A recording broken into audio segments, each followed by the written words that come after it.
बिस्मिल्लाहिर्रहमानिर्रहीम। अस्सलाम वालेकुम स्टूडेंट्स। क्लास 6 सब्जेक्ट इस्लामियत में खुशामदीद। लेक्चर नंबर 6 है आज हमारा। इससे पहले हमने बाबजा आलम से सबक हसद पढ़ा था सफ़ा नंबर 61 पर।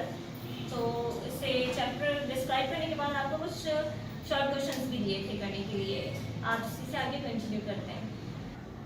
ये स्टूडेंट्स पेज नंबर 62 पर आ जाएं। इससे पहले मैंने हसद को अच्छी तरह से डिस्क्राइब किया था कि इनफैक्ट हसद क्या है।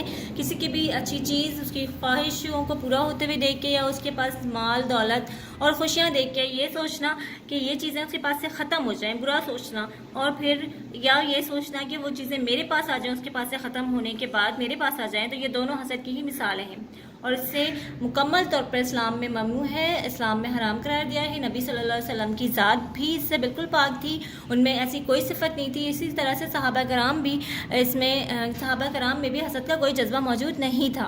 और शैतान जिसको इतनी बड़ी सज़ा मिली कि वो बहुत ही लायक फायक और इंतहाई ज़हीन हस्ती था, अल्लाह ताला के नज़दीक भी था, लेकिन उसके पास गरूर था और गरूर की वजह से उसने हसद किया और हसद की वजह से उसने हज़रत आदम अलैहिस्सलाम को सजदा नहीं किया, जिसके नतीजे में उसे मलून और मरदूद करार दिया गया और वो शैतान बन गया। मतलब हर कोई उसे भगाता ही है। तो मुसलमान जो है वो ऐसी सिफत नहीं रखते, तमाम इंसान की भलाई चाहते हैं और हासिद नहीं हो सकते।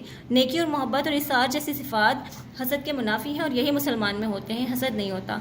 और एक हसद करने वाले को महसूद समझा जाता है और जिससे हसद करने वाले को हासिद और जिससे किया जाए उसे महसूद कहा जाता है। हसद की एग्जाम भी पढ़ाई थी कि दो तरह की हसद होती है। एक वो कि किसी की माल दौलत और रुतबे को देखकर हसद करना और ज़वाल की तमन्ना करना, ये ख्वाहिश करना कि ये चीज़ें तमाम उससे ख़त्म हो जाएं। और दूसरी ये है कि जो दूसरों के पास जो नेमतें मौजूद हैं वो नेमतें उसको ना मिलें और वो मुझे मिल जाएं, मतलब हसद करने वाले को मिल जाएं। तो दोनों सूरतों में ये हराम है।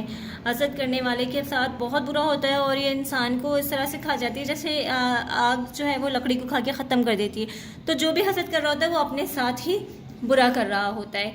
इसके बाद हसद के नुकसानात की तरफ आते हैं। हसद यानी कि इसके नुकसानात क्या हैं? एक ऐसी आग है जो खुद हासिद को ही उस वक्त तक जलाती रहती है जब तक उसका मकसद पूरा नहीं हो जाता।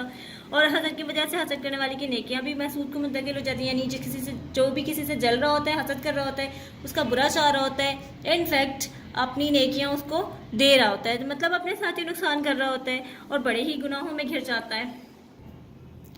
जी स्टूडेंट पेज नंबर 63 पर आ जाए। इसमें है कि इस्लाम ने हमेशा दूसरों के साथ हसना सलूक से पेश आने की ताकीद की है ताकि हासिद भी इससे इंतकाम लेने से मना फरमाया कि जो हसद करे उससे इंतकाम नहीं लो। उसके पास तो यही उसकी सज़ा है कि वो किसी से हसद कर रहा है, मतलब एक बहुत ही नेगेटिव एनर्जी उसके अंदर है जो उसको खुद ख़त्म कर रही है और उसे खुद ही रंज पहुंच रहा है।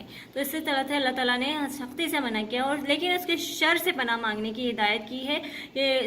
इसके लिए सूरा फलक, सूरा नास नाजिल हुई है कुरान में। ये सूरतें पढ़ते रहें तो हासिदों के हसद से हम महफूज रहेंगे। और सब्र पर कायम रहने की तलकीन की गई है। हासिद के साथ कोई बदतमीजी से पेश आने के बजाय उसके साथ भलाई और एहसान का रवैया अख्तियार करने को कहा गया है। तो स्टूडेंट्स यहाँ तक ये चैप्टर कंप्लीट होता है। आपको इसकी जो वर्किंग है वो ये है कि इससे पहले मैंने आपको MCQs दिए थे जो बुक में मौजूद हैं, इसके अलावा शॉर्ट क्वेश्चन आंसर। अभी आपको इसी बुक में से खुद से 10 MCQs बनाने हैं। यही आपका होमवर्क है। बहुत नीट एंड क्लीन कीजिएगा, अपना ख्याल रखिएगा। अल्लाह हाफिज़।